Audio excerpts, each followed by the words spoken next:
మనం ఇప్పుడు మాట్లాడబోయే వ్యక్తి పరిచయం అక్కర్లేని పేరు. రాష్ట్ర ఎన్ఎస్యుఐ ప్రెసిడెంట్గా, యూత్ కాంగ్రెస్ ప్రెసిడెంట్గా, కల్వకుర్తి నియోజకవర్గ మాజీ ఎమ్మెల్యేగా అందరికీ సుపరిచితుడు. నార్మల్గా గ్రామ స్థాయి నుండి జాతీయ స్థాయి నేతగా ఎదిగి మహబూబ్నగర్ పార్లమెంట్ నియోజకవర్గ ఎంపీ అభ్యర్థిగా 7 నియోజకవర్గాలలో పాదయాత్ర చేస్తూ ప్రతి ఒక్క కార్యకర్త చేయి తాగుతూ వారి సమస్యలను తెలుసుకుంటూ సమస్యల పరిష్కార దిశగా అడుగులు వేస్తున్న డాక్టర్ చల్లా వంశీచంద్ర రెడ్డి గారితో encounter with RR.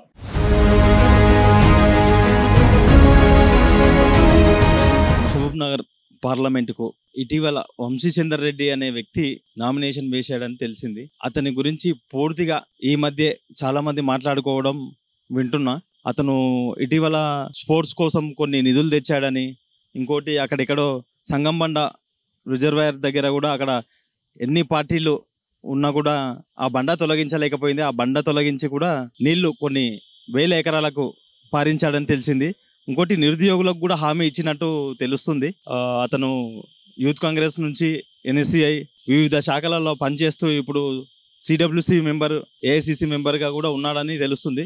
Compulsory Vamsichandra Reddy గారికి ఈసారి మేము చాలా మటుకు పాలమూరులో, మహబూబ్నగర్ పట్టణంలో కాంగ్రెస్ వాయిస్ వినపడుతుంది. ఎందుకంటే అతను యువకుడు, ఉత్సాహవంతుడు, అందరితో కలిసి ఉంటాడని చాలామంది చెప్తున్నారు. ఇలాగే మేము కూడా అందుకనే వంశీచంద్ర రెడ్డి వెంబడి ఉండి పనిచేస్తూ అతన్ని గెలిపించి మహబూబ్నగర్ని ఇంకా అభివృద్ధి చేసుకోవాలని మేము అనుకుంటున్నాం. రాబోయే పార్లమెంట్ ఎన్నికల్లో మహబూబ్నగర్ పార్లమెంట్ నియోజకవర్గం నుంచి చల్లా వంశీచంద్ర రెడ్డి గారి గెలుపు తథ్యం. ఎందుకంటే అతడు ఎన్నో కార్యక్రమాలు తీసుకొస్తున్నాడు. సీఎం పార్లమెంట్ పరిధిలోకి వస్తుంది కాబట్టి. ఇటీవలే నేను నాతో కొంతమంది స్నేహితులు, పోలీస్ డిపార్ట్మెంట్ లో ఉన్న స్నేహితుల ద్వారా మాట్లాడి కొన్ని విషయాలు తెలుసుకున్నది ఏంటంటే, రేవంత్ రెడ్డి గారితో ప్రత్యేక చొరవ ఉన్న ఈయనకు సంబంధం ఉన్నది కాబట్టి ఈయన ప్రత్యేకంగా పోలీసు డిపార్ట్మెంట్లో ఉండే ఉద్యోగాలకు సంబంధించిన సమస్యల పట్ల ఇటీవలే సీఎంని కలిసి దాదాపు 500 మంది పైగా పోలీసు ఉద్యోగాలకు సరెండర్ ఇప్పించడం జరిగిందని పోలీసు మిత్రులు మాట్లాడుకుంటూ నేను వినడం జరిగింది. అలాగే పాలమూరుకి అతిపెద్ద ప్రాజెక్ట్ అయిన పాలమూరు రంగారెడ్డి ఎత్తిపోతల ప్రాజెక్టు అత్యంత కీలకమైనది. ఈ కీలకమైన దానికి జాతీయ హోదా కేంద్రంలో కాంగ్రెస్ పార్టీని ఏర్పరచుకొని జాతీయ హోదా తెస్తానని పకడ్బందీగా ఇతడు హామీ ఇవ్వడం జరుగుతుంది. పాలమూరు యువతకు కూడా ఎన్నో రకాలమైన భారతదేశంలోనే అతిపెద్ద బిస్కెట్ కంపెనీ అయినటువంటి పార్లేజీ కంపెనీని ఒకటి మొట్టమొదటిగా బాంబేలో ఉన్నది, రెండవది అతిపెద్ద కేంద్రంగా మహబూబ్నగర్కి యువత కోసం ఇతడు ఇండస్ట్రీని తీసుకొచ్చే ప్రయత్నం కూడా చేస్తా అని హామీ ఇవ్వడం జరిగింది. ఇప్పుడు ప్రత్యర్థి పార్టీ అయిన బీజేపీ పార్టీ యొక్క అభ్యర్థి యొక్క రాజకీయ నేపథ్యం చూడండి, ఇప్పుడు వంశీచంద్ర రెడ్డి గారి యొక్క నేపథ్యం చూడండి. ఇతడు రాజకీయంలోకి అడుగుపెట్టినప్పటి నుంచి ఇప్పటికీ కాంగ్రెస్ పార్టీలో ఉండడం జరిగింది. 2014లో ఇతడు ఎమ్మెల్యేగా గెలిచినప్పటికీ అప్పుడు అధికార పార్టీ ఉన్నటువంటి టీఆర్ఎస్ పార్టీ ఎన్నో ప్రలోభాలకు గురిపెట్టినా, ఎన్నో ఆశలు పెట్టినా ఎక్కడ కూడా ప్రలోభాలకు లొంగకుండా ఒకటే పార్టీని పట్టుకొని నమ్ముకొని ఉన్నాడు. కాబట్టి ఇతడు కాంగ్రెస్ పార్టీలోనే అంచెలంచెలుగా ఎదుర్కొంటూ వచ్చిండు. ప్రత్యర్థి పార్టీ అయిన డికేఆర్ నగర్ చరిత్ర చూడండి, ఆమె పుటకో పార్టీ మారే నాయకురాలు ఆమె. ఇతడు వంశీచంద్ర రెడ్డి గారితో ఉన్న మంచితనము, ప్రేమ, అలాగే ఒక్కసారి ఏ కార్యకర్త పెద్ద లీడరా చిన్న లీడర్ అని కాదు, సామాన్య కార్యకర్త సైతం ఒక్కసారి వంశీచంద్ర రెడ్డి గారు ఆ కార్యకర్త పేరు గుర్తుపెట్టుకున్నాడంటే ఎప్పటికీ మర్చిపోడు. ఇది దీనికి సాక్ష్యం నేనే. ఇతడికి ఎంతో మేధో మదనం ఉన్నది, జ్ఞానం ఉన్నది. ఒక్కసారి కార్యకర్త, చిన్న స్థాయి కార్యకర్త అయినా సరే పేరు ఒక్కసారి గుర్తుపెట్టుకున్నాడంటే కలిసిన ఎప్పుడైనా సరే పేరు పెట్టి పిలిచే యొక్క జ్ఞాపక శక్తి అతనికి గలదు. కాబట్టి తప్పక వంశీ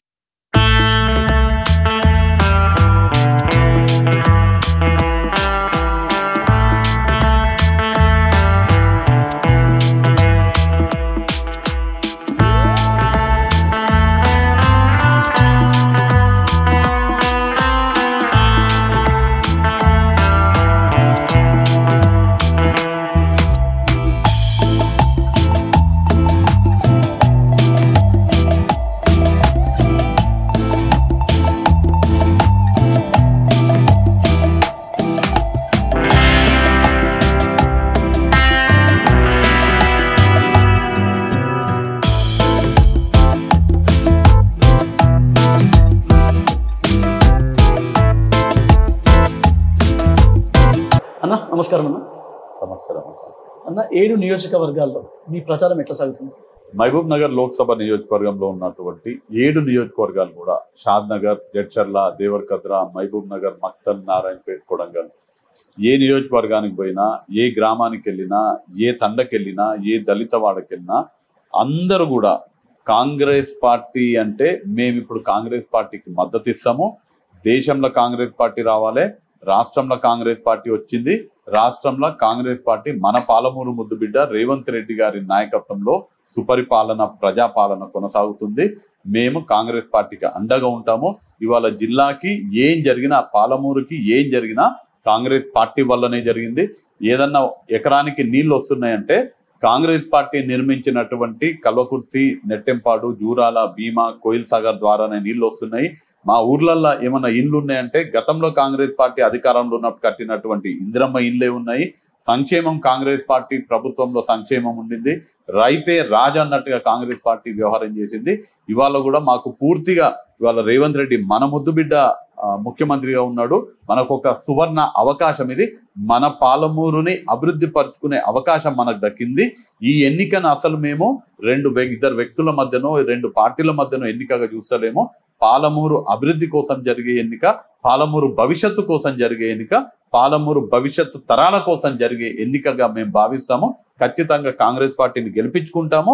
కాంగ్రెస్ పార్టీని మహబూబ్ నగర్ లోక్సభ నియోజకవర్గంలో గెలిపించుకోవడం ద్వారా పాలమూరు అభివృద్ధికి బాటలు వేసుకుంటామని ప్రజలందరూ కూడా భావిస్తున్నారు. ఖచ్చితంగా 2 లక్షల ఓట్లకు తగ్గకుండా మెజార్టీతో గెలవబోతున్నాము ఈ స్థానాన్ని. మీరు 7 నియోజకవర్గాల్లో న్యాయయాత్ర చేశారు, అంటే పాదయాత్ర చేశారు. ఈ పాదయాత్ర చేసినప్పుడు మీరు ఎలాంటి సమస్యలు ప్రజలతో మీరు తెలుసుకున్నారు?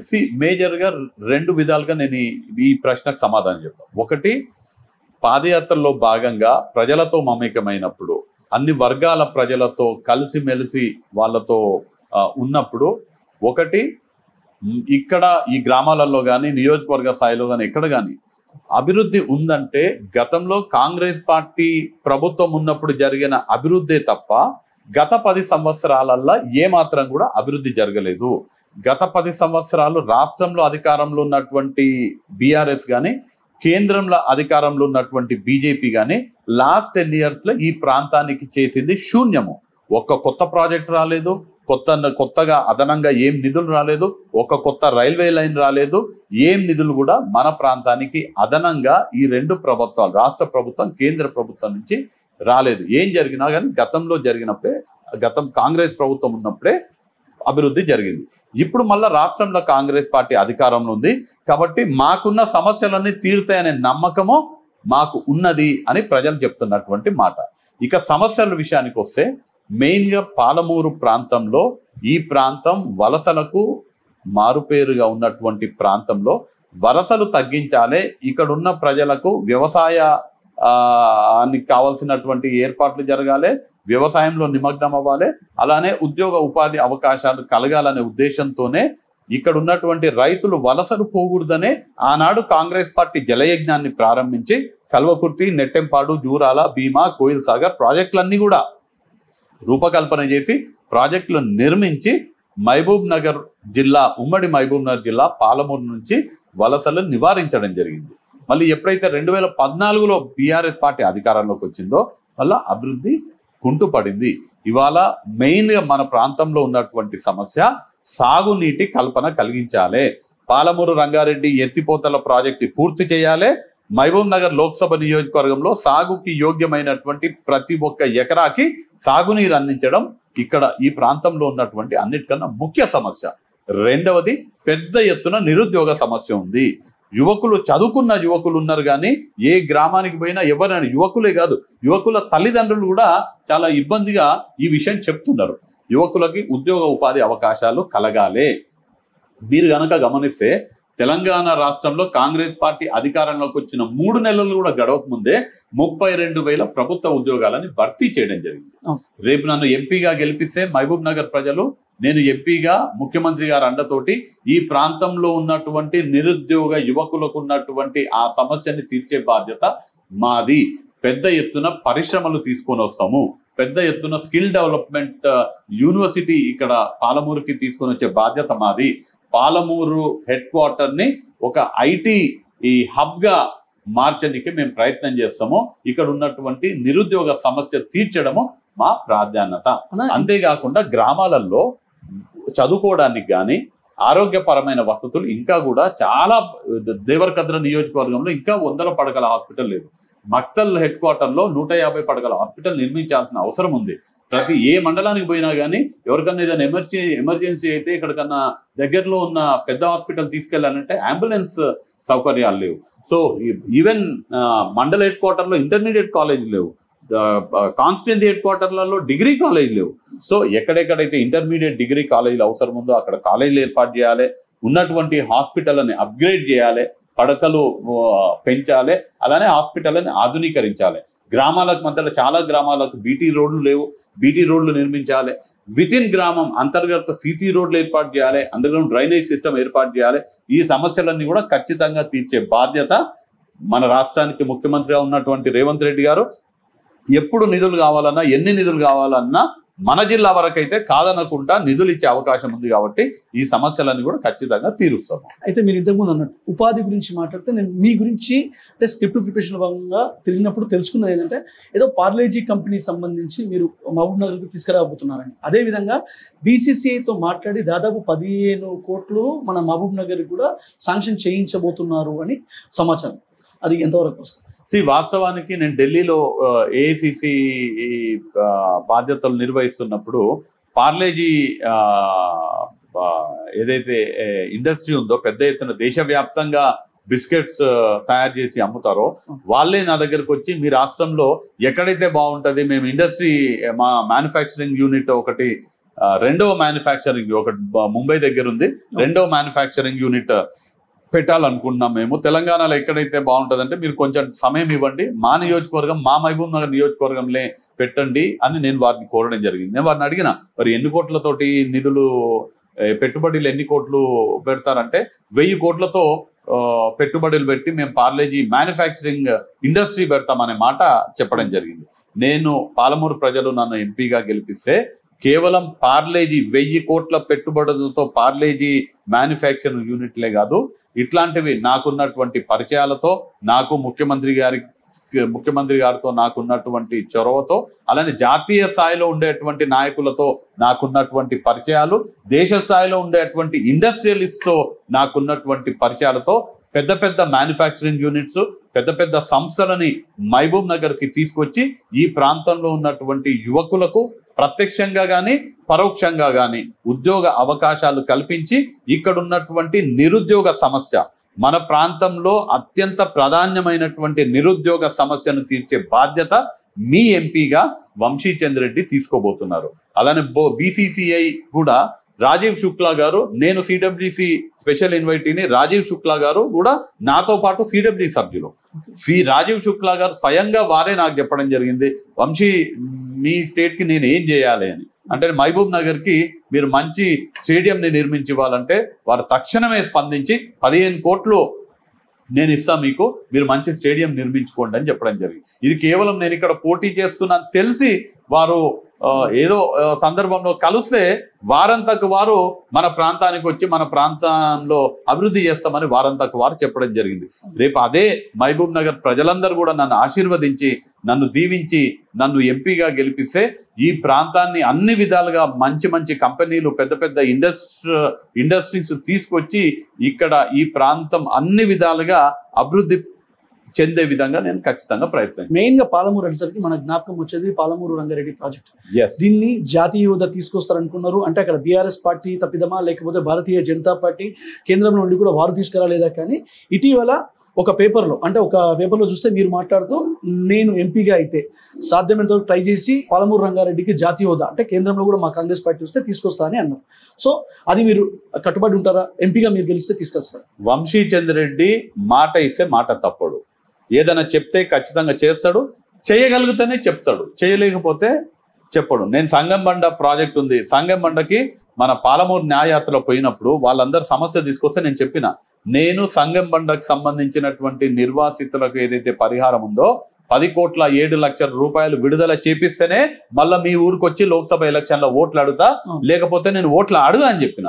అది నేను హామీ ఇచ్చినటువంటి వారం రోజులల్లా సంగంబండ భూ నిర్వాసితులకు 10,07,00,000 రూపాయలు వచ్చినాయి. మంత్రి గారు వచ్చిండ్రు, ఉప ముఖ్యమంత్రి గారు వచ్చిండ్రు, సంగంబండ బండ పగులుతుంది, 22,000 ఎకరాలకి ఇవాళ నీళ్ళు అందుతున్నాయి. అది వంశీచంద్ర రెడ్డి యొక్క కమిట్మెంట్. చెప్పిందే చేస్తా, చేయగలిగేదే చెప్తా. నేను స్పష్టంగా చెప్తున్నా, పాలమూరు రంగారెడ్డి ఇది మన ప్రాంతానికి గుండెకాయ లాంటిది, మన ప్రాంత భవిష్యత్తుకి సంబంధించిన అంశం కాబట్టి వివరంగా నేను దీని గురించి చెప్పాలి. పాలమూరు ప్రజలకు కూడా పాలమూరు రంగారెడ్డి యొక్క ప్రాజెక్ట్ యొక్క డీటెయిల్స్ అన్ని కూడా తెలవాలి. ఆగస్టు 8, 2013 జీవో నెంబర్ 72 6,91,00,000 రూపాయలు విడుదల చేస్తే ప్రారంభమైనటువంటి రూపకల్పన అయినటువంటి ప్రాజెక్టు పాలమూరు రంగారెడ్డి ఎత్తిపోతల ప్రాజెక్టు కాంగ్రెస్ పార్టీ హయాంలో ఉన్నప్పుడు కాంగ్రెస్ పార్టీ ప్రభుత్వం యొక్క బిడ్డ Palamuru Rangareddy project 2013 August 8 GO number 72. 2014లో గనక కాంగ్రెస్ ప్రభుత్వం ఏర్పాటైతే ఈ పార్టీకి పాలమూరు రంగారెడ్డి ఎత్తిపోతల ప్రాజెక్టు పూర్తయ్యేది. 12,48,000 ఎకరాలకు ఇవాళ సాగునీరు అందేవి. ఇవాళ పాలమూరు దేశంలోనే అన్ని జిల్లాల కన్నా సస్యశ్యామలమైనటువంటి జిల్లాగా పాలమూరు ఉండేది. కానీ దురదృష్టవశాత్తు రాష్ట్రంలో బీఆర్ఎస్ ప్రభుత్వం వచ్చింది, కేంద్రంలో భారతీయ జనతా పార్టీ ప్రభుత్వం వచ్చింది. రాష్ట్ర ప్రభుత్వం విషయానికి వద్దాం. బీఆర్ఎస్ పార్టీ ముఖ్యమంత్రి గారే స్వయంగా పాలమూరు రంగారెడ్డి ఎత్తిపోతల పథకానికి శంకుస్థాపన చేసినాడు.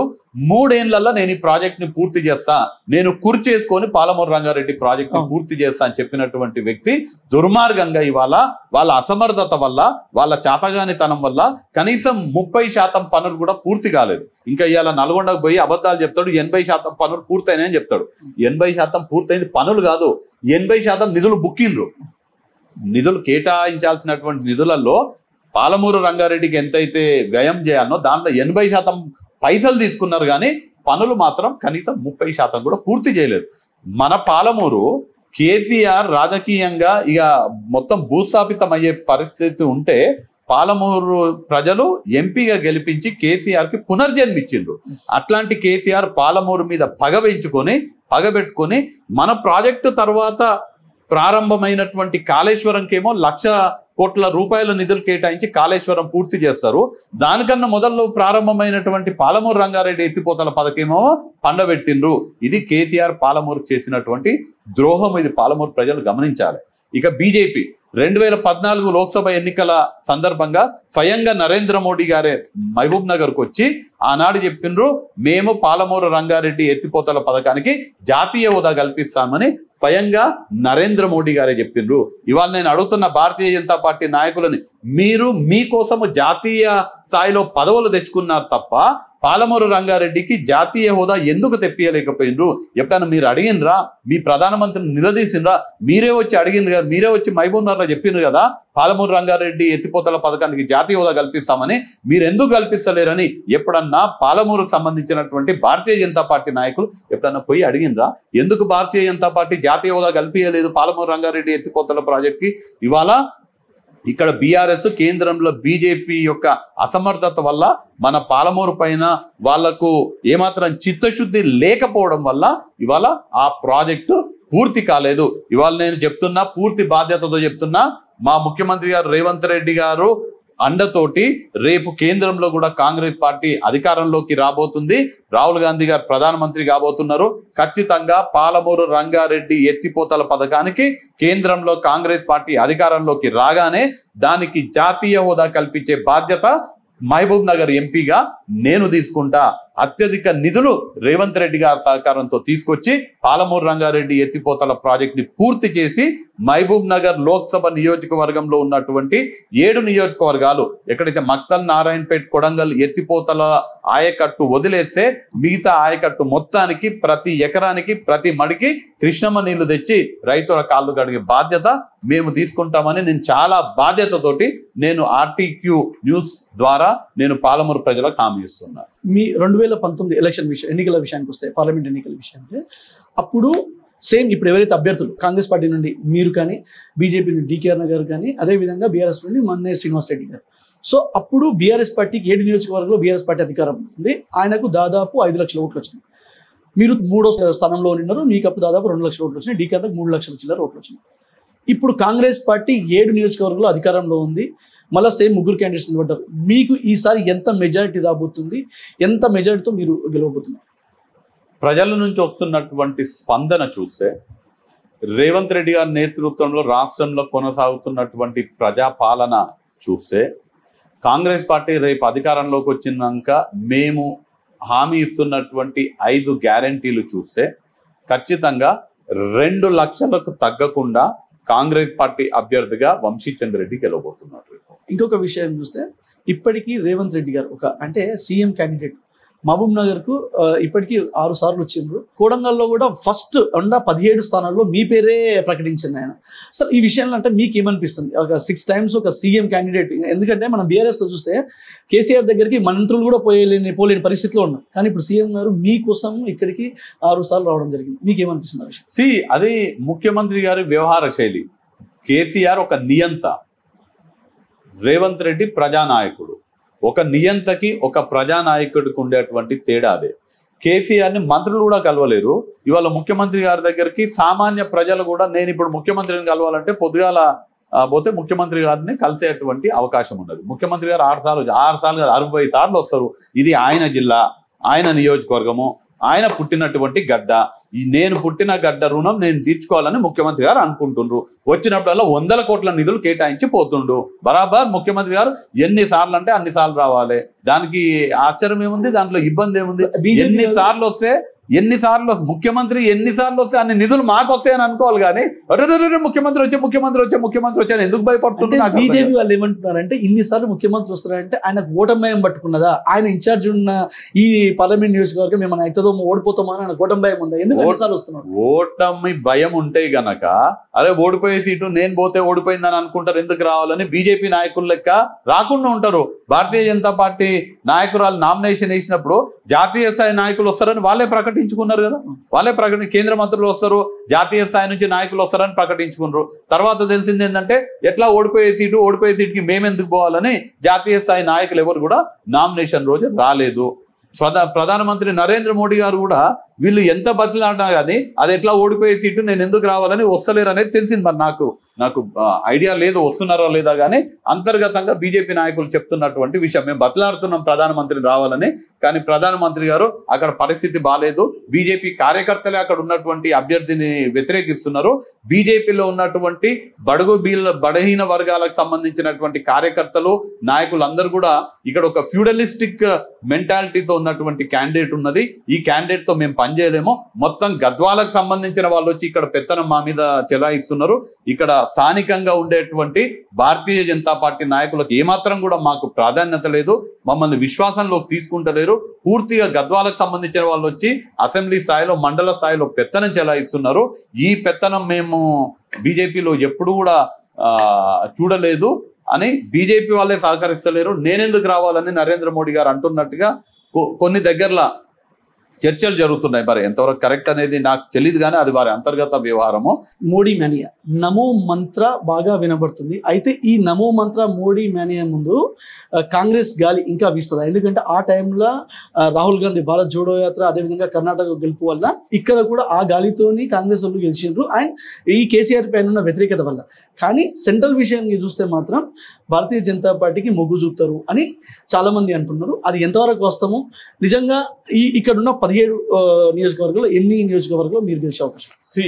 మొదటగా మోడీ మానియా లేదు, మోడీ హవా లేదు, భారతీయ జనతా పార్టీ హవా లేదు. మీరు కనుక చూస్తే 2000 అంతకుముందు వాజ్పేయి గారు ఉన్నప్పుడు ఇండియా షైనింగ్ అని నినాదంతో మొత్తం దేశమంతా కూడా 2004లో దేశమంతా కూడా బీజేపీ గాలి వీస్తుంది. దేశమంతా కూడా బ్రహ్మాండంగా బీజేపీ ఉంది, ఇండియా మొత్తం వెలిగిపోతుంది, ఇండియా షైనింగ్ అన్నారు. కానీ ఆనాడు ఎలక్షన్లలో భారతీయ జనతా పార్టీ ఘోరంగా ఓడిపోయింది, కాంగ్రెస్ పార్టీ అధికారంలోకి వచ్చింది. ఇవాళ కూడా అదే పరిస్థితి. భారతీయ జనతా పార్టీ మొన్న జరిగినటువంటి ఫస్ట్ ఫేజ్ సెకండ్ ఫేజ్ ఎన్నికలల్లో ఘోరమైనటువంటి పరాభవానికి గురైంది. కాంగ్రెస్ పార్టీకి భారతీయ జనతా పార్టీ కన్నా ఎక్కువ స్థానాలు రాబోతున్నాయి. ఇండియా కూటమికి దాదాపు 2-3 సర్వే రిపోర్ట్స్ చూడడం జరిగింది. నేను అలానే కొంతమంది సెఫాలజిస్ట్ తో కూడా మాట్లాడినా. ఇండియా కూటమికి 150 స్థానాలకు కన్నా ఎక్కువ రాబోతున్నాయి. భారతీయ జనతా పార్టీకి 64 ఏదో వచ్చే అవకాశం ఉందని ఎక్కడో 2-3 చెప్పడం జరిగింది నాకు. అట్లాంటి మాన్యా ఏం లేదు. కాంగ్రెస్ పార్టీ ఖచ్చితంగా తెలంగాణ రాష్ట్రంలో 14 స్థానాలకు తగ్గకుండా గెలవబోతుంది. నరేంద్ర మోడీ వాళ్ళు 400 సీట్లు కావాలి, మాకు 400 సీట్లు ఇవ్వండి, మేము 400 గెలుస్తామని చెప్తున్నారు. నేను మీ ద్వారా పాలమూరు ప్రజలందరూ కూడా ఒక విషయం తెలియజేయదలుచుకున్నాం. ముఖ్యమైనటువంటి విషయం, చాలా గంభీరమైనటువంటి విషయం ఇది. భారతీయ జనతా పార్టీ వాళ్ళు మాకు 400 సీట్లు ఇవ్వండి అని ఎందుకు అడుగుతున్నారంటే రాజ్యాంగాన్ని మార్చనీకే. వాళ్ళు సమాజంలో ఉన్నటువంటి రిజర్వేషన్లకు ఆర్ఎస్ఎస్ కానీ వాళ్ళ సిద్ధాంతము, భారతీయ జనతా పార్టీ సిద్ధాంతం రిజర్వేషన్లకు వ్యతిరేకం. మనకున్నటువంటి ఎస్సీ ఎస్టీ బీసీలకు ప్రస్తుతం ఉన్నటువంటి రిజర్వేషన్లని తొలగించనీకే మాత్రమే వాళ్ళు రాజ్యాంగం మార్చాలనుకుంటున్నారు. రాజ్యాంగం మార్చడానికి వాళ్ళకు కావాల్సినటువంటి 400 సీట్లు కావాలని అనుకుంటున్నారు. కాబట్టి మన దేశంలో ఉన్నటువంటి దళితులు, గిరిజనులు, బడుగు బలహీన వర్గాల వాళ్ళందరూ కూడా అప్రమత్తంగా ఉండాలి. రాజ్యాంగం మార్చే కుట్ర జరుగుతున్నది. మనకు ఉన్నటువంటి రిజర్వేషన్లు, అంబేద్కర్ గారు మనకిచ్చినటువంటి రిజర్వేషన్లు తొలగించడానికి భారతీయ జనతా పార్టీ వాళ్ళు కుట్ర పన్నుతున్నారు. ఈ కుట్రకి వ్యతిరేకంగా మనందరం కూడా సమాజంలో ఉన్నటువంటి ప్రతి వర్గానికి అండగా ఉండేటువంటి దళిత, గిరిజన, బడుగు బలహీన మైనార్టీ వర్గాలకు అండగా ఉండేటువంటి కాంగ్రెస్ పార్టీకి అండగా నిలిచి దేశంలో ఇండియా కూటమి అధికారంలోకి వచ్చేటట్టుగా చేసి భారతీయ జనతా పార్టీ రిజర్వేషన్లను తొలగించే కుట్రని భగ్నం చేయాలని నేను పాలమూరు ప్రజలందరినీ కూడా, దేశ ప్రజలందరినీ కూడా నేను కోరుతున్నాను. మన ఇంటర్వ్యూ స్క్రిప్ట్ ప్రిపరేషన్లో భాగంగా 7 నియోజకవర్గంలో పార్టీలకు అతీతంగా చాలా మందితో మాట్లాడడం జరిగింది. చాలా మంది చాలా పాజిటివ్గా కాంగ్రెస్కున్నారు. కొందరు కొన్ని సందేహాలు వ్యక్తపరిచారు. నేను మన ఆర్టిక్ న్యూస్ వేదిక ద్వారా వాళ్ళ సందేహాలకు మన ఇంటర్వ్యూ ద్వారా మీరు అంటే నివృత్తి చేస్తారని అనుకుంటున్నాను. ముఖ్యంగా రేవంత్ రెడ్డి గారు 6 అంటే హామీలు ఏదైతే ఇచ్చిన తర్వాత అధికారంలోకి వచ్చినప్పుడు అమలు చేస్తా అన్నారు. కానీ లేదు, ఇప్పుడే అధికారంలోకి వచ్చిన 100 రోజులు టైం కావాలన్నారు. ఒకటి ఏది బస్సుది మాత్రం ఫ్రీ మహిళలకు ఇచ్చింది. దాని తర్వాత ఇప్పుడు ఇటీవల మాట్లాడుకుంటూ ఆగస్టు 15 అంటున్నారు. సో ఈ ఆగస్టు 15 కూడా ఎందుకంటే అప్పటివరకు ఎంపీ ఎలక్షన్స్, ఈ ఎంపీటీసీ, సర్పంచ్, కౌన్సిల్ అన్నీ అయిపోతాయి కాబట్టి ఇవన్నీ అబద్ధాలు చెప్తున్నారా అని నాయకులు, అదేవిధంగా కొందరు ప్రజలు కూడా అనుకుంటున్నారు. సో దానికి మీరు వాళ్ళ సందేహం నివృత్తి చేయాలి. అది ఎంతవరకు కోసం నిజంగా ఆగస్టు 15 వరకు ఇవన్నీ ఏవైతే వారు హామీలు నెరవేర్చబోతున్నారు కాంగ్రెస్ పార్టీ? కాంగ్రెస్ పార్టీ మాట ఇస్తే మాట తప్పనటువంటి పార్టీ కాంగ్రెస్ పార్టీ. తెలంగాణ రాష్ట్ర ఇస్తామని చెప్పినాం. కాంగ్రెస్ పార్టీ తెలంగాణ రాష్ట్రం ఇచ్చింది. రాజశేఖర్ రెడ్డి గారు ముఖ్యమంత్రి కాకముందు ఎంతమంది వ్యతిరేకించినా కాంగ్రెస్ పార్టీ అధికారంలోకి వస్తే రైతులకు ఉచిత కరెంట్ ఇస్తామనే హామీ ఇచ్చినాము. అధికారంలోకి రాగానే ఎల్బీ స్టేడియంలో ప్రమాణ స్వీకారం రోజే జన్నత్ హుసేన్ గారిని పిలిచి ఫస్ట్ సంతకం పెట్టింది ఉచిత విద్యుత్ ఫైల్ పైన రాజశేఖర రెడ్డి గారు సంతకం పెట్టింది. హామీ ఇస్తే హామీ నెరవేర్చేటువంటి పార్టీ కాంగ్రెస్ పార్టీ. మేము 6 గ్యారంటీలు అమలు చేస్తామని హామీ ఇచ్చినాము. మహిళలకు అందరికీ కూడా ఫ్రీగా బస్సులో ప్రయాణం చేసే సౌకర్యం కల్పిస్తున్నాము. రాష్ట్రంలో ఉన్నటువంటి పేదలందరూ కూడా 10 లక్షల రూపాయలతోటి రాజీవ్ ఆరోగ్యశ్రీ పథకం కొనసాగుతున్నది. ఇందిరమ్మ ఇళ్ల పథకం ప్రారంభించినాం, భద్రాచలంలో ప్రారంభించినాం. ఎవరైతే ఇల్లు లేని పేదవాళ్ళు ఉన్నారో 5 లక్షలతో ఇల్లు నిర్మిస్తున్నామో, దళితులు, గిరిజనులు అయితే 6 లక్షలతో ఇల్లు నిర్మిస్తున్నాము. తర్వాత కొత్త రేషన్ పెన్షన్లు ఇస్తామని చెప్పినాము. పెన్షన్లకు దానికి సంబంధించి ప్రక్రియ ఆల్రెడీ ప్రారంభమైంది. మేమందరం కూడా ఊర్లలో అప్లికేషన్ తీసుకున్నాము. చాలా మందికి గత 10 సంవత్సరాలల్లా తెలంగాణ రాష్ట్రంలో ఒక్క కొత్త రేషన్ కార్డు కూడా ఇవ్వలేదు. రాష్ట్ర ప్రభుత్వం ఇవ్వలేదు, కేంద్ర ప్రభుత్వం కొత్త రేషన్ కార్డు ఇవ్వలేదు. కొత్త రేషన్ కార్డులు ఇవ్వండి, పెన్షన్లు కొత్త ఇవ్వనిక రాదు. సో కొత్త రేషన్ కార్డులు ఇవ్వడానికి అప్లికేషన్లు తీసుకున్నాము. ఆ కొత్త రేషన్ కార్డులు ప్రక్రియ ముగియగానే ఎవరెవరికైతే పెన్షన్లు రావాలనో వాళ్ళందరికీ కూడా పెంచి 4,000 రూపాయల పెన్షన్ ఇచ్చే కార్యక్రమం చేస్తాము. 200 యూనిట్లు ఫ్రీగా కరెంట్ ఇప్పుడు అమలవుతున్నది పథకము. తర్వాత సిలిండర్ కాంగ్రెస్ పార్టీ అధికారంలో ఉన్నప్పుడు 400 ఉండే, బీజేపీ అధికారంలోకి వచ్చినాక 1200 అయింది. ఇవాళ 500లకు సిలిండర్ ఇస్తున్నాం. ఆ పథకం ఆల్రెడీ అమలైంది. చాలా స్పష్టంగా చెప్తున్నాము. ఆగస్టు 15వ తారీఖు వరకు ఖచ్చితంగా 2 లక్షల రూపాయల ఏకకాల రైతు రుణమాఫీ చేయించే బాధ్యత రేవంత్ రెడ్డి గారిది, రాష్ట్ర ముఖ్యమంత్రి. రేవంత్ రెడ్డి గారు భువనగిరి పోతే యాదగిరిగుట్ట సాక్షిగా చెప్పడం జరిగింది, నేను ఆగస్టు 15 వరకు రైతు రుణమాఫీ చేస్తామని. మొన్న కొడంగల్లో బావోజీ జాతరకు పోయినప్పుడు సేవాలాల్ మహారాజ్ బావోజీ సాక్షిగా చెప్తున్నా ఆగస్టు 15వ తారీఖు వరకు రైతు రుణమాఫీ చేసి చూపిస్తా అనే మాట చెప్పడం జరిగింది. రేవంత్ రెడ్డి గారు తెలంగాణలో ఈ కేసీఆర్ ని భూస్థాపితం చేస్తా అని చెప్పిండు. కేసీఆర్ ని భూస్థాపితం చేసిండు. ఇవాళ 15 వరకు రైతు రుణమాఫీ చేస్తాను హామీ ఇచ్చిండు. ఖచ్చితంగా రైతు రుణమాఫీ చేసి తీరుతాం.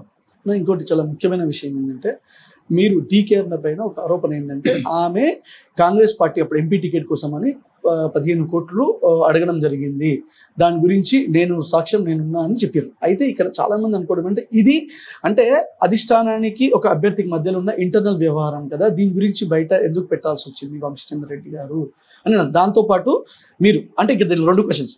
మీరు శ్రీరాముని పైన గుడికి వెళ్ళి నేను చెప్పింది అబద్ధం కాదు నిజం అని చెప్పి ఒట్టేయడానికి అక్కడికి వెళ్ళినారు.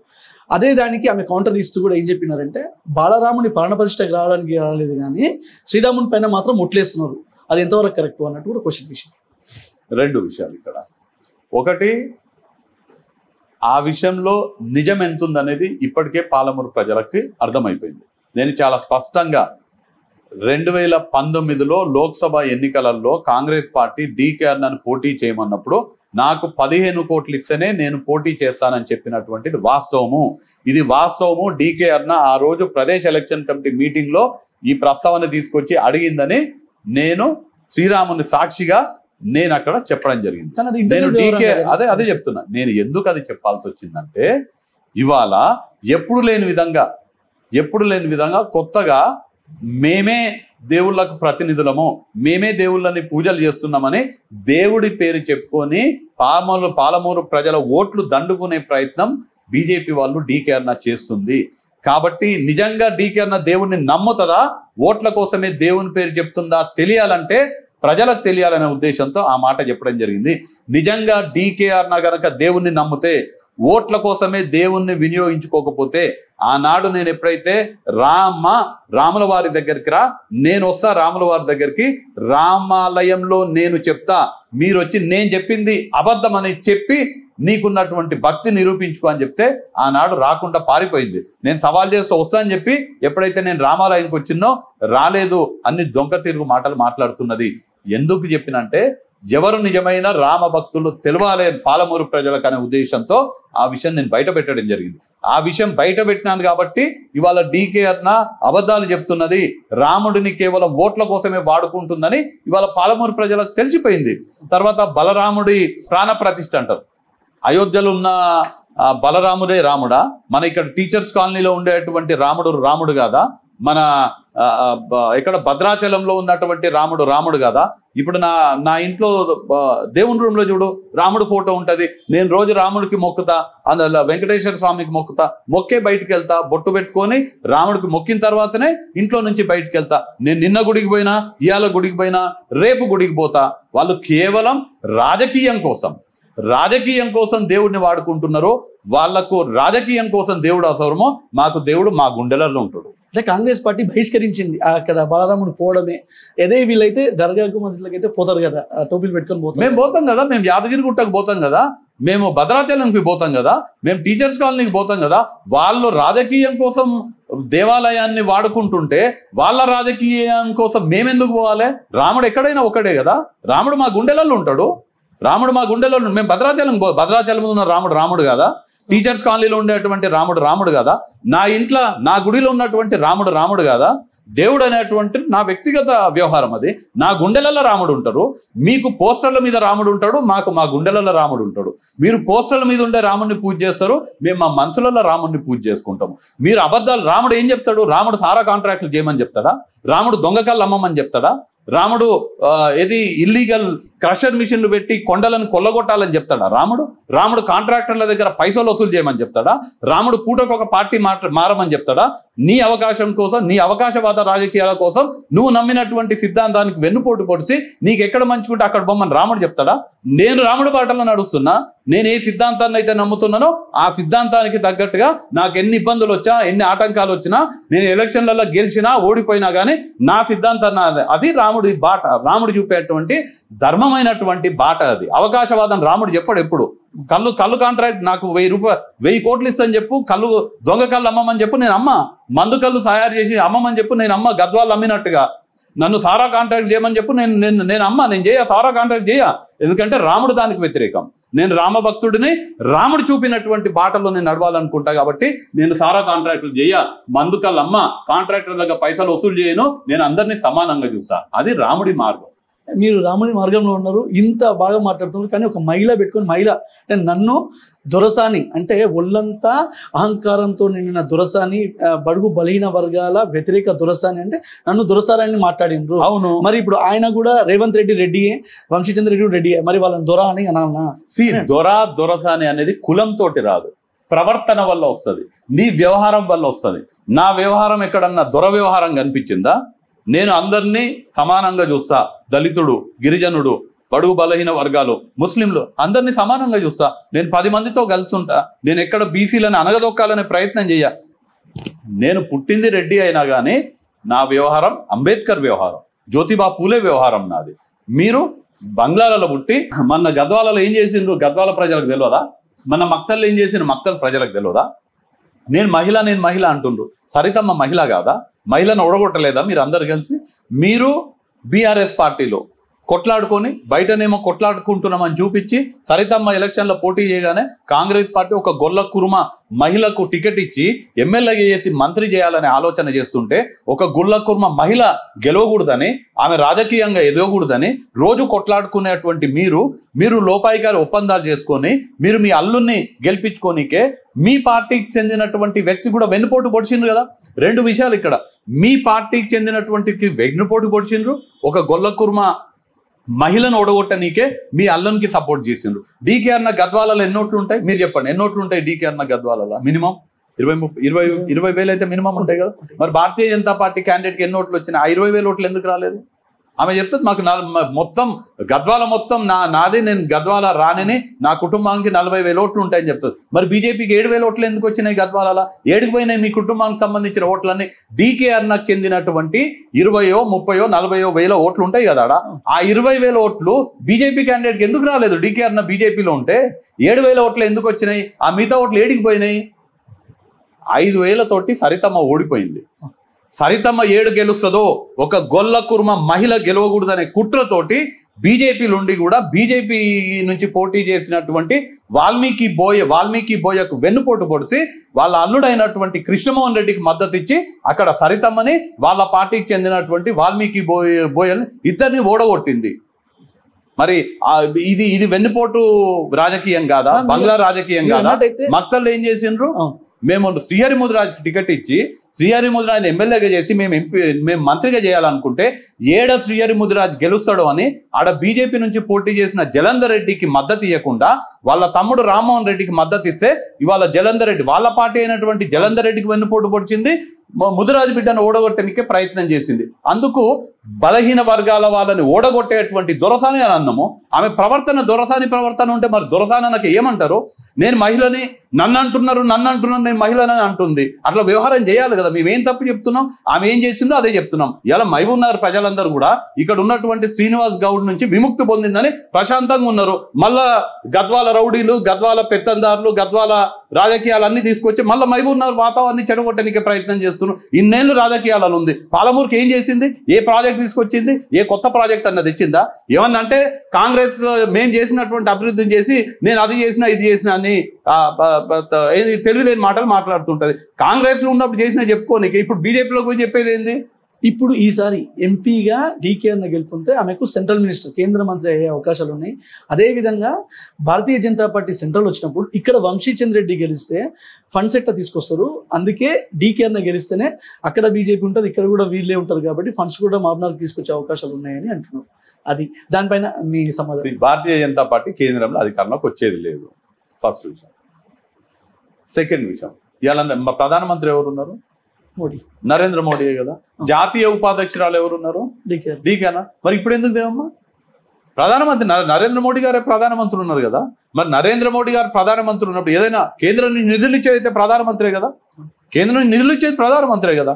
ఇవాళ నేను ఎంపీగా లేకపోయినా రాహుల్ గాంధీ ప్రధానమంత్రి అయితే మహబూబ్ నగర్కి, ఈ పార్టీకి, పాలమూరు రంగారెడ్డి ఎత్తిపోతల పథకానికి జాతీయ హోదా వచ్చేది. నేను ఎంపీగా ఉండాల్సిన అవసరం లేదు. రాహుల్ గాంధీ ప్రధానమంత్రి అయితే చాలు. లక్షల కోట్ల నిధులు తీసుకొస్తా నేను మహబూబ్ నగర్కి. చాతగారి మాటలు అవన్నీ. మొన్నటి వరకు 5 ఏళ్ళు భారతీయ జనతా పార్టీలోనే ఉన్నావు కదమ్మా నువ్వు. 5 ఏళ్ళు నరేంద్ర మోడీ ప్రధానమంత్రి కదా. ప్రధానమంత్రి కన్నా పెద్ద పోస్ట్ లేదు కదా. ప్రధానమంత్రి అనుకుంటే ఏ నిధులైనా కేటాయించవచ్చు కదా. మీరు జాతీయ ఉపాధ్యక్షురాలు ఉన్నారు, ఎందుకు తెలియదు పాలమూరు రంగారెడ్డికి జాతీయ హోదా? ఇక్కడికి వచ్చిన సైనిక్ స్కూల్ తిరిగి తీసుకుపోతుంటే ఎందుకు మాట్లాడలేదు? ఏ కొత్త ప్రాజెక్ట్ తీసుకొచ్చినావు? ఏ ఎడ్యుకేషన్ ఇన్స్టిట్యూషన్ తీసుకొచ్చినావు? పాలమూరుకి ఎందుకు నేషనల్ యూనివర్సిటీ తీసుకురాలేదు? దానికి ఎంపీనే కావాలని ఏముంది? కేంద్రంలో అధికారం ఉంటే ఏమైనా చేసుకోవచ్చు. నేను చెప్తున్నా కదా, నరేంద్ర మోడీ బదులు రాహుల్ గాంధీ ప్రధానమంత్రి ఉంటే, వంశీ చంద్రెడ్డి ఎంపీగా లేకపోయినా కానీ ఇవాళ మహబూబ్ నగర్ చరిత్ర ఎప్పుడు కూడా గుర్తుంచుకునే విధంగా మహబూబ్ నగర్ అభివృద్ధి జరిగేది. రాహుల్ గాంధీ ఎప్పుడంటే అప్పుడు ఇక్కడికి వచ్చేటోళ్ళు, మనం ఏ నిధులు కావాలంటే ఆ నిధులు ఇచ్చేటోళ్ళు. తెలంగాణలో మాకున్న సమాచారం ప్రకారం రాహుల్ గాంధీకి ఎనీ టైం ఫోన్ చేసి మాట్లాడేటంత లీనియన్స్, అంత క్లోజ్నెస్ ఉన్నది చల్లా వంశీచంద్ర రెడ్డి గారికి అంటారు. అయితే అలాంటి మీరు ఎందుకు కల్వకుర్తి నుండి ఎమ్మెల్యే టికెట్ మీకు తెచ్చుకోలేకపోయారు? అంటే మీరు వద్దనుకున్నారా, లేకపోతే అధిష్టానం మీకు ఇవ్వలేదు? వంశీ చంద్ర రెడ్డి ఎప్పుడు పదవుల కోసం పాకులాడాడు. కాంగ్రెస్ పార్టీలో అన్నిటికన్నా చిన్న విభాగం ఎన్ఎస్యుఐ, విద్యార్థి విభాగం. విద్యార్థి విభాగంలో కూడా అన్నిటికన్నా చిన్న యూనిట్ కాలేజ్ యూనిట్. నేను వంశీ చంద్ర రెడ్డి అనే వ్యక్తి కాంగ్రెస్ పార్టీలో ఉన్నట్టు అన్నిటికన్నా చిన్న విభాగంలో ఉన్నటువంటి అన్నిటికన్నా చిన్న విభాగమైన కాలేజ్ యూనిట్ లో పనిచేయడంతో, అంటే అత్యంత కింది స్థాయి నుంచి పనిచేసిన నేను కాలేజ్ యూనిట్ లో కార్యకర్తగా ప్రారంభించి కాలేజ్ యూనిట్ ప్రెసిడెంట్ గా చేసి ఇవాళ కాంగ్రెస్ పార్టీలో అన్నిటికన్నా పెద్ద పదవి Congress working committee CWC member. నేను ఇవాళ సిడబ్ల్యూసిలో స్పెషల్ ఇన్వైటీగా ఉన్నా. అంటే 43 ఏళ్లలో కాంగ్రెస్ పార్టీలో అన్నిటికన్నా చిన్న పదవి నుంచి ప్రారంభించి అన్నిటికన్నా పెద్ద పదవిలోకి వంశీ చంద్ర రెడ్డి పోయింది. ఇది నాకు పార్టీ పట్ల ఉన్న చిత్తశుద్ధి. కాంగ్రెస్ పార్టీ నన్ను పోటీ చేయమంటే పోటీ చేస్తా, ఎక్కడ పోటీ చేయకపోయి పని చేయమంటే పనిచేసేటువంటి నికార్సైన 100% కరడు కట్టిన కాంగ్రెస్ వాది వంశీ చంద్ర రెడ్డి. నేను ఖచ్చితంగా చాలా మంది చెప్పి నువ్వు ఎమ్మెల్యేగా పోటీ చేయాలి, రేపు అధికారంలోకి రాబోతున్నారు, అధికారంలోకి వస్తే నువ్వు మంత్రి అవుతావు అని చెప్పి చెప్తే కూడా నాకు మంత్రి పదవి మీద ముఖ్యం కాదు, రాహుల్ గాంధీ నరేంద్ర మోడీతో ధైర్యంగా కొట్లాడుతున్నాడు, అందరు కూడా నరేంద్ర మోడీకి భయపడుతున్నారు. లిక్కర్ స్కామ్ల పేరుతోటి నరేంద్ర మోడీతో కుమ్ముక్కయ్యి అడ్జస్ట్మెంట్లు చేసుకుంటున్నారు, పైసలకి లొంగుతున్నారు, ఈడీ సిబిఐ ఇన్కమ్ ట్యాక్స్ కి లొంగిపోతున్నారు. రాహుల్ గాంధీ ఒక్కడే నరేంద్ర మోడీకి వ్యతిరేకంగా కొట్లాడుతున్నాడు. రేపు నరేంద్ర మోడీకి వ్యతిరేకంగా రాహుల్ గాంధీ పార్లమెంట్ లో కొట్లాడుతున్నప్పుడు వంశీ చంద్ర రెడ్డి మహబూబ్ నగర్ లోక్సభ నియోజకవర్గ పార్లమెంట్ ప్రతినిధిగా రాహుల్ గాంధీకి అండగా ఉండి పార్లమెంట్ లో కొట్లాడాలి, మహబూబ్ నగర్ గొంతుని పార్లమెంట్ లో వినిపించాలనే ఉద్దేశంతో నేను ఎంపీగా పోటీ చేయాలనుకున్నా. తదనుగుణంగా పార్టీ కూడా ఆలోచన చేసి నన్ను ఎంపీగా పోటీ చేయాలని ఆదేశాలు ఇచ్చింది కాబట్టి ఎంపీగా పోటీ చేస్తాను. ఈ విషయంలో అంటే మీరు ఏదైతే పాలమూరు గొంతుకని అంటే పార్లమెంట్లో అక్కడ మాట్లాడతాం, మన పాలమూరుని అభివృద్ధి చెందించడానికి. అయితే ఇటీవల కొన్ని హోర్డింగ్స్ చూస్తే రాష్ట్ర ప్రతినిధిగా రేవంత్ రెడ్డి, అన్నదమ్ములు ఇద్దరు అన్నట్టు మీరేమో రాష్ట్ర వారధిగా పార్లమెంట్లో వంశీచంద్ర రెడ్డి అని వస్తుంది. కానీ అక్కడ రాహుల్ గాంధీ ఫోటో లేకపోవడం ప్రతి ఒక్కరు ఎందుకు అని ప్రశ్నిస్తున్నారు. ఎందుకంటే ఆయన ప్రధాని అభ్యర్థి కదా, ఆయన ఫోటో ఎందుకు లేదు అని చాలా మంది అనుకుంటున్నారు. ఎందుకు? మేము వేరే పార్టీల లెక్క కాదు. మీరు చూస్తే ఎక్కడైనా చేయి గుర్తుంటారు, చేయి గుర్తుందంటే ఈ గుర్తుందంటే ఈ గుర్తుల సోనియా ఉంటది, ఈ గుర్తుల మల్లికార్జున్ ఖార్గే గారు ఉంటారు, చేయి గుర్తుందంటే రాహుల్ గాంధీ గారు ఉంటారు. ఎవరు వాళ్ళ నాయకులను పెట్టుకోవాలి ఖచ్చితంగా. ఈ మాట నాకు తెలిసి డీకే అన్న గారు ఇక్కడ నా పోస్టర్ చూపించి ఈ ప్రస్తావన తీసుకొచ్చింది. డీకే అన్న గారు, డీకే అన్న పూటకు ఒక పార్టీ మారుతుంది కాబట్టి ఆమె బొమ్మ ఉన్న దగ్గర ఆమె ప్రస్తుతం ఏ పార్టీలు ఉన్నారో ఆ పార్టీ నాయకుడు బొమ్మ వేసుకుంటేనే ఆమెను గుర్తుపడతారు. వేరే ఏ పార్టీ చిహ్నం కానీ ఆమె వాళ్ళ లీడర్ల బొమ్మలు లేకపోతే డీకే అన్నని ఇప్పుడు బీజేపీ లీడర్ అనుకోరు. ఆమె తెలుగుదేశంలో ఉన్నది, సమాజ్వాదీ పార్టీలు ఉన్నది, కాంగ్రెస్లు ఉన్నది. నేను బొమ్మ ఉంది అనుకో, వంశీ చంద్ర రెడ్డి వ్యక్తి ఉంటే ఇక నన్ను వేరే పార్టీ అనుకుంటారా? కాంగ్రెసే కదా, నేను పుట్టింది కాంగ్రెస్, సచ్చేది కాంగ్రెస్, ఎప్పుడు కూడా కాంగ్రెసే. నేను వేరే నా నెత్తి మీదనో నా బొమ్మల మీదనో చేయి గుర్తు పెట్టుకోవాల్సిన అవసరం లేదు, మా లీడర్ల ఫోటోలు పెట్టుకోవాల్సిన అవసరం లేదు, నేను ఏం పెట్టుకోవాల్సిన అవసరం లేదు. వంశీ చంద్ర రెడ్డి ఉంటే వంశీ చంద్ర రెడ్డి కాంగ్రెస్ అంతే. డీకే అన్నకు అట్లా కాదు, ఆమె ఏ పార్టీలు ఉంటే ఆ పార్టీ లీడర్ బొమ్మ పక్కన పెట్టుకుంటేనే నరేంద్ర మోడీ బొమ్మ పెట్టి ఆహా ఇప్పుడు డీకే అన్న బీజేపీలు ఉన్నది కదా, నరేంద్ర మోడీ ఉన్నాడంటే డీకే అన్న కూడా బీజేపీలు ఉన్నదని అట్లా ఆ సమస్య ఆమెకు ఉంది కాబట్టి ఆమె ఖచ్చితంగా పెట్టుకోవాలి. మేము మా చెయ్యి గుర్తుంటే మా చెయ్యి గుర్తుల కింది స్థాయి గ్రామీణ స్థాయి కార్యకర్త నుంచి అఖిల భారత కాంగ్రెస్ కమిటీ అధ్యక్షుడు మల్లికార్జున ఖార్గే, సోనియా గాంధీ వరకు చెయ్యి గుర్తుంటే వాళ్ళందరూ కూడా ఉన్నట్టే. ఆమెకు ఒక ప్రశ్న అడుగుతారు, ఒకవేళ ఫోటోలో హోర్డింగ్లలో దాంట్లో నాయకుడి ఫోటో పెట్టుకుంటేనే వాళ్ళని మనం ఆరాధిస్తున్నామంటే, నేను చిట్టన్ నర్సిరెడ్డి గారి బిడ్డని, చిట్టన్ నర్సిరెడ్డి వారసత్వం నాకున్నది, చిట్టన్ నర్సిరెడ్డి చూసి నాకు ఓట్లేయాలని అడుగుతుంది కదా, మరి నీ పోస్టర్ల మీద చిట్టన్ నర్సిరెడ్డి గారి ఫోటో ఎందుకు లేదమ్మా? అంటే చిట్టన్ నర్సిరెడ్డి వారసురాలు కాదా నువ్వు? చిట్టెన్ నర్సిరెడ్డి గారిని కేవలం ఓట్ల కోసమే వాడుకుంటావా? ఎందుకు పెడతలేవు నీ ప్రచార రథాల మీద చిట్టెన్ నర్సిరెడ్డి గారి ఫోటో? ఎందుకు పెడతలేవు నీ హోర్డింగ్ల మీద చిట్టెన్ నర్సిరెడ్డి గారి ఫోటో? ఇప్పుడు బీజేపీ ఉంది, ఆయన కాంగ్రెస్ సంబంధించిన వ్యక్తి. మరి ఎందుకు చెప్పుకుంటుంది నేను చిట్టెన్ నర్సిరెడ్డి గారి కోడల్ని, కూతుర్ని, చిట్టెన్ నర్సిరెడ్డి వారసురాల్ని, నన్ను చిట్టెన్ నర్సిరెడ్డి గారి వారసురాలుగా నన్ను గెలిపియాలని నారాయణపేటల మక్తల్లో ఎందుకు చెప్పుకుంటుంది? ఆమెనే కదా చెప్పుకుంటున్నది. మరి ఎందుకు లేదు ఫోటోలో? పెట్టుకోవాలి కదా మీరు. వంశీచంద్ర రెడ్డి రాహుల్ గాంధీ అనుచరుడు కదా, రాహుల్ గాంధీ ఫోటో ఎందుకు పెట్టుకోలేదంటే చిట్టెన్ నర్సిరెడ్డి గారిని చెప్పి ఓట్లు అడుగుతున్నావు కదా, ఎందుకు పెట్టుకుంటలేవు ఫోటో? ఎందుకు అవమానిస్తున్నావు మీ తండ్రి గారిని? పెట్టుకోవాలి కదా నువ్వు చిట్టెన్ నర్సిరెడ్డి గారి ఫోటోని. 2014లో మీరు ఎమ్మెల్యే గెలిచిన తర్వాత నాకు తెలిసి మీకు చాలా అంటే బీఆర్ఎస్ నుండి పిలుపులు వచ్చినాయి, మీకు చాలా అంటే మంచి అవకాశాలు కూడా ఇస్తామని అడిగితే కూడా మీరు పార్టీ మారలేదు. అప్పుడు అది అధికారంలో ఉంది. ఎస్, మీకు కూడా తెలుసు ప్రతి ఒక్కరికి సెంటిమెంట్, తెలంగాణ సెంటిమెంట్తో వచ్చింది. డెఫినెట్గా ఒక 10 ఏళ్ళు ఉంటుందని అందరు కూడా ఒక నమ్మకం. ఎందుకు మీకు తెలిసినా కూడా పోలేదు? అప్పుడు మీ దాంట్లో పెద్ద పెద్ద నాయకులు పోయింది, అవును, కానీ మీరు పోలేదు ఎందుకు? నేను 15 కోట్లకు అమ్ముడు పోయే వ్యక్తిని కాదు కదా. ఎవరైతే పైసల కోసమో పదవుల కోసమో అవకాశవాదం కోసమో పార్టీలు మారుతారో వాళ్ళలాగా వంశీచంద్ర రెడ్డి కాదు కదా. నేను ఒక సిద్ధాంతాన్ని నమ్మితే ఆ సిద్ధాంతానికి తగ్గట్టుగా ఉంటా. నేను నిజమైన రాముడు బాటలో నడిచేవాడిని, నేను నిజమైన రాముడు భక్తుడిని, నేను రాముడు చూపించినటువంటి మంచి మార్గంలో రాజకీయాలు చేస్తా కాబట్టి నేను పార్టీ మారలేదు, ఎప్పుడు కూడా మారను కూడా. నేను ఇంత ధైర్యంగా ఎవరన్నా చెప్తారా నేను పుట్టింది కాంగ్రెస్లో, నేను చచ్చేది కాంగ్రెస్లో అని? ఎందుకు నేను ఒక సిద్ధాంతాన్ని నమ్మిన కాంగ్రెస్ పార్టీ నాకు టికెట్ ఇచ్చింది, కాంగ్రెస్ పార్టీ వల్ల నేను ఎమ్మెల్యే అయినా.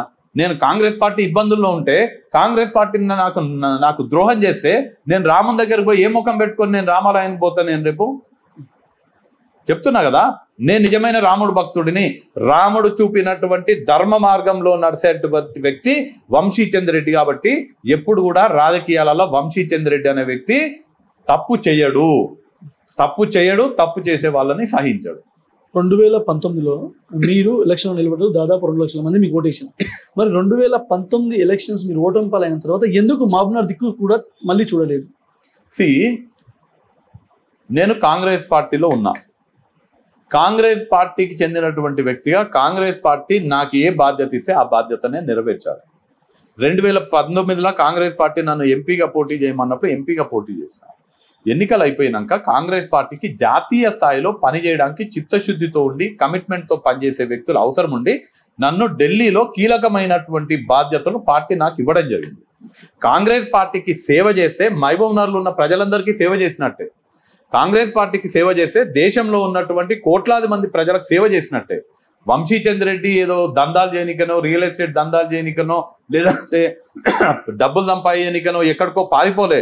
వంశీచంద్ర రెడ్డి కాంగ్రెస్ పార్టీ కేంద్ర కార్యాలయం అయినటువంటి 24 అక్బర్ రోడ్ల రోజుకి 24 గంటలుంటే 18 గంటలు కష్టపడి ఇల్లు, పిల్లలు, భార్య అందరిని వదిలిపెట్టి పార్టీ కోసం పనిచేయనికే ఢిల్లీకి పోయిండు. పార్టీకి సేవ చేసిండు, కాంగ్రెస్ పార్టీకి సేవ చేసిండు. అదే కాంగ్రెస్ పార్టీ వాళ్ళ మళ్ళా వంశీచంద్ర రెడ్డి మహబూబ్నగర్లో నువ్వు పోటీ చేయాలంటే నేను మహబూబ్నగర్కి పోటీ చేయడానికి వచ్చిన. నన్ను మహబూబ్నగర్ ప్రజలు ఎంపీగా గెలిపిస్తే నేను హామీ ఇస్తున్నా, 5 సంవత్సరాలు పూర్తిగా మహబూబ్నగర్లోనే ఉండి మీకు సేవ చేసే అవకాశం నాకు కల్పించండి. నేను మహబూబ్నగర్లో మీకు నిత్యం అందుబాటులో ఉండే, నా ఓటు కూడా మహబూబ్నగర్లో ఉంది. ఇప్పుడు ఇక్కడ నేను ఉంటున్నటువంటి పద్మావతి కాలనీలో నా ఓటు, నా భార్య ఓటు ఇక్కడే ఉంది.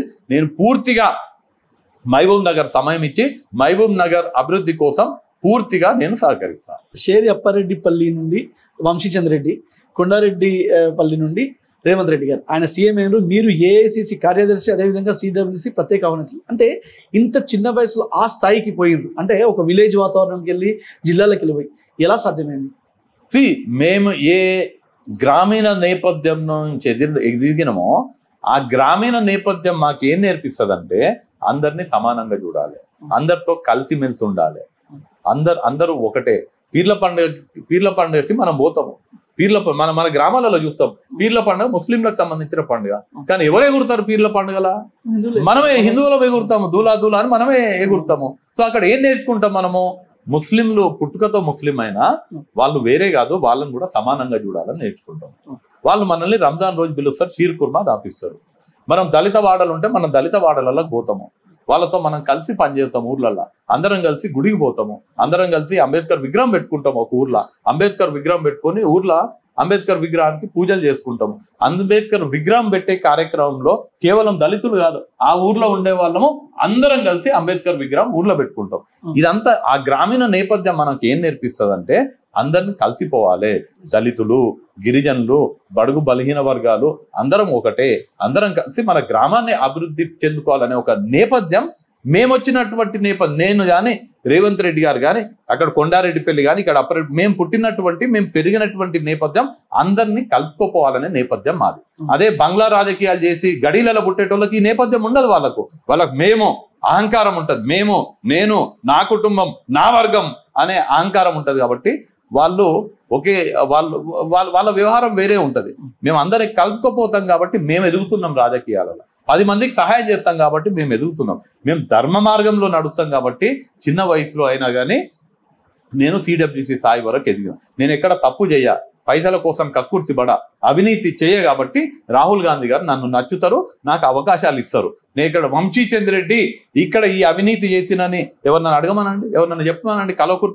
కలవకుర్తిలో కానీ తెలంగాణ రాష్ట్రంలో కానీ భారతదేశంలో కానీ వంశీచంద్ర రెడ్డి ఇగో ఈ ఎలక్షన్లో నాకు ఇన్ని పైసలు ఇవ్వాలి, ఇన్ని పైసలు ఇస్తేనే పోటీ చేస్తా అని కానీ నేను ఎక్కడన్నా ఏదైనా వ్యాపారం చేసినట్టు కానీ ఏదైనా అవకతవకలు ఎవరి దగ్గర పైసలు తీసుకున్నట్టు కానీ ఎవరి దగ్గర కాంట్రాక్ట్ పైసలు డిమాండ్ చేసినట్టు కానీ ఒక్క అవినీతి ఒక్క నల్ల మచ్చ చూపియండి నా వ్యక్తిత్వం మీద. నా రాజకీయ ప్రస్థానం తెరిచిన పుస్తకం లాంటిది. నేను ఎక్కడ తప్పు చేయను కాబట్టి నేను ఇంత గర్వంగా ఇంత ధైర్యంగా మాట్లాడుతున్నా. డాక్టర్ చల్లా వంశీచంద్ర రెడ్డి అంటే డాక్టర్ ఎంబీబీఎస్ నుండి వచ్చిందా మీకు? లేదు అంటే మీకు ఏదైనా సేవా కార్యక్రమాలు చేసి అట్లా వచ్చిందా? ఏదైనా పిహెచ్డీ చేస్తే వచ్చింది? ఎందుకు డాక్టర్ వంశీ? నేను ఎక్కడ కూడా డాక్టర్ వంశీచంద్ర రెడ్డి అని నేను చెప్పుకోను. నేను ఎక్కడ కూడా డాక్టర్ వంశీచంద్ర రెడ్డి అని నేను రాయా. నేను నా అఫిడవిట్ లో కూడా చూడండి, నేను గాంధీ మెడికల్ కాలేజ్లో చదువుకున్నా అని రాస్తా తప్ప నేను డాక్టర్ వంశీచంద్ర రెడ్డి అని రాయా.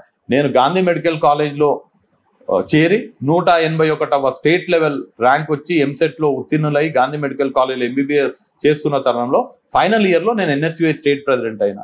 ఎన్ఎస్యుఐ స్టేట్ ప్రెసిడెంట్ అయిన తర్వాత రాజశేఖర రెడ్డి గారి దగ్గరికి పోయి నేను ఒక 1 year నేను ఇంటర్న్షిప్ చేసుకుంటా, నాకు ఒక 1 year నన్ను రిలీవ్ చేయండి మీరు అంటే, నువ్వు అవకాశం వస్తే నువ్వు కల్వకుర్తి నుంచి ఎమ్మెల్యేగా పోటీ చేయాల్సిన అవకాశం వస్తుంది. 2009 సంగతి చెప్తున్నా. అవకాశం వస్తే కల్వకుర్తి ఎమ్మెల్యేగా పోటీ చేయాలి, నువ్వు వెళ్ళి కల్వకుర్తిలో పని చేయనీకి పో అంటే నేను ఆ రోజు ఎంబీబీఎస్ డిస్కంటిన్యూ చేసిన. నేను అఫిడవిట్ లో కూడా నేను ఇంటర్మీడియట్ పాస్ అయినా గాంధీ మెడికల్ కాలేజ్కి పోయినా కానీ నేను ఎంబీబీఎస్ పూర్తి చేయలేదని నా అఫిడవిట్ లో ఉంటది. కొంతమంది నన్ను ఎవరెవరైతే గాంధీ మెడికల్ కాలేజ్లో నేను చదువుతున్న రోజులలో నాకు పరిచయమో ఆనాడు వాళ్ళకి అలవాటు డాక్టర్ సాబ్ అని పిలవడము. ఇప్పుడు సంపదన్న ఉన్నాడు, సంపదన్న నేను గాంధీ మెడికల్ కాలేజ్ చదువుతున్నప్పటి నుంచి నాకు పరిచయం.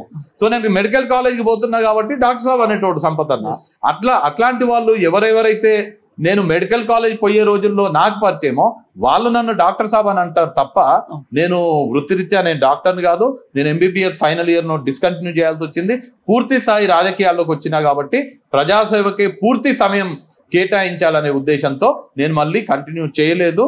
నేను వంశీచంద్ర రెడ్డి ఇంటర్మీడియట్ పూర్తి చేసి Gandhi medical college MBBS final year వరకు చదివి అక్కడ డిస్కంటిన్యూ చేసింది. ఇటీవల మాజీ మంత్రి శ్రీనివాస్ గౌడ్ మాట్లాడుతూ వంశీచంద్ర రెడ్డి గారు నేను 700 ఎకరాలు కబ్జా చేసినానని మీరు నా మీద ఆరోపణ చేశారు. నేను 7 గజాలు మామ్నార్లో కబ్జా చేసినట్టుంటే నేను నా రాజకీయం వదిలేసి మామ్నార్ జిల్లాకి ఎప్పుడు రాను, వదిలిపెట్టి పోతా. మేము అంటే బడుగు బలహీన వర్గాలలో ఏం బంగ్లాలో కానీ కార్లో తిరగొద్దా, బంగ్లాలో ఉండకూడదా, ఎందుకు మీరు దొరలలాగా అట్లా మాట్లాడుతున్నారు అన్నట్టు మిమ్మల్ని అంటున్నారు.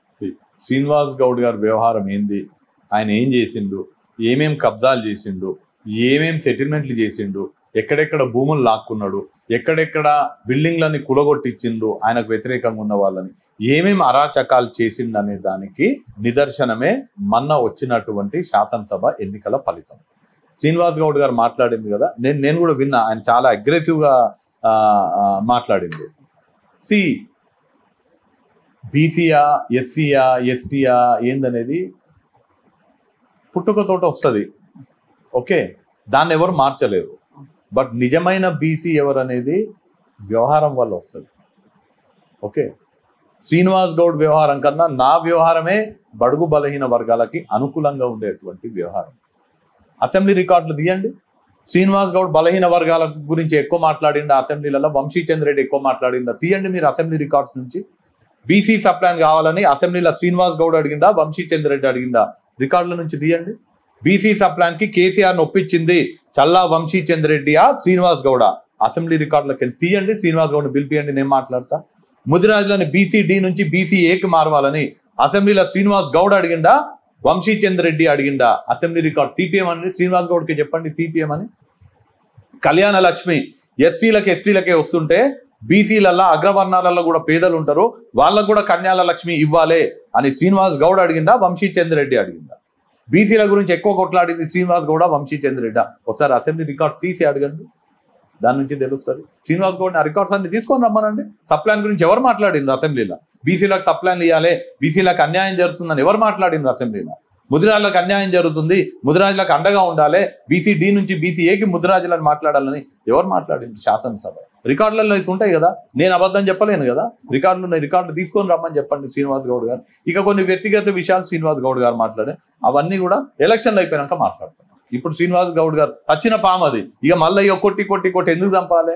ఎలక్షన్లు అయిపోయినాక దాని మీద మాట్లాడతాం. చివరగా మీరు కాంగ్రెస్ ఎంపీ అభ్యర్థిగా ఎందుకు భారతీయ జనతా పార్టీ ఎంపీ అభ్యర్థి డి.కే. అరుణకు, అదేవిధంగా సిట్టింగ్ ఎంపీ మన్నె శ్రీనివాస్ రెడ్డికి వాళ్ళిద్దరికి ఓటేయకుండా మహబూబ్నగర్ పార్లమెంట్ ప్రజలు వంశీచంద్ర రెడ్డి గారికి ఎందుకు ఓటేయాలి?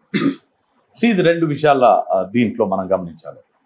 శ్రీనివాస్ రెడ్డి గారు ఓటేసిన ఎంపీగా గెలిపించినాం. శ్రీనివాస్ రెడ్డి గారు ఎంత బ్రహ్మాండంగా పనిచేసిండ్రో మహబూబ్నగర్ ప్రజలందరూ కూర్చుని ఇక నేను చెప్పాల్సిన అవసరం లేదు. డి.కే. అరుణ గారు చేయని పదవి ఏముంది ఇప్పటివరకు? అధికారంలో ఉన్నది రాష్ట్రంలో, కేంద్రంలో అధికారంలో ఉన్నది, కానీ చేసింది ఏంది పాలమూరుకి? ఏం చేసింది పాలమూరుకి? ఏమనంటే కాంగ్రెస్ పార్టీ అధికారంలో ఉన్నప్పుడు చేసినవి చూపెట్టుకొని నేను అది చేసినా ఇది చేసినా అని చెప్తుంటా తప్ప, డి.కే. అరుణ ఆమె ఏం చేసింది? కాంగ్రెస్ పార్టీ నుంచి చేసినవి చూపెట్టుకునేదే తప్ప. ఎమ్మెల్యే జెడ్పీటీసీ చేసింది కాంగ్రెస్ పార్టీ, ఎమ్మెల్యే చేసింది కాంగ్రెస్ పార్టీ, మంత్రి కాంగ్రెస్ పార్టీ చేసింది. ఇన్ని హోదాలు ఇస్తే ఆమె ఏం చేసింది జిల్లాకి? డి.కే. అరుణకు ఓట్లు వేసిండ్రు కదా, అవకాశం ఇచ్చిండ్రు, రాష్ట్రంలో అధికారం ఇచ్చిండ్రు డి.కే. అరుణకి. కేంద్రంలో అధికారంలో ఉన్న పార్టీలో ఉండి కూడా ఏం చేయలేకపోయింది కదా. ఇవాళ నాకు ఎప్పుడు కూడా అవకాశం రాలేదు, నాకు ఒక్క అవకాశం ఇవ్వండి. రేవంత్ రెడ్డి ముఖ్యమంత్రి గారు మన రాష్ట్రం నుంచి, మన జిల్లా నుంచి ఉన్నాడు, మన రాష్ట్ర ముఖ్యమంత్రిగా పాలమూరు ముద్దు బిడ్డ. రేవంత్ రెడ్డి గారి అండతోటి 7 శాసనసభ్యులు ఉన్నారు ఇక్కడ. 7 శాసనసభ్యుల సహకారంతో కేంద్రంలో కాంగ్రెస్ పార్టీ అధికారంలోకి రాబోతుంది.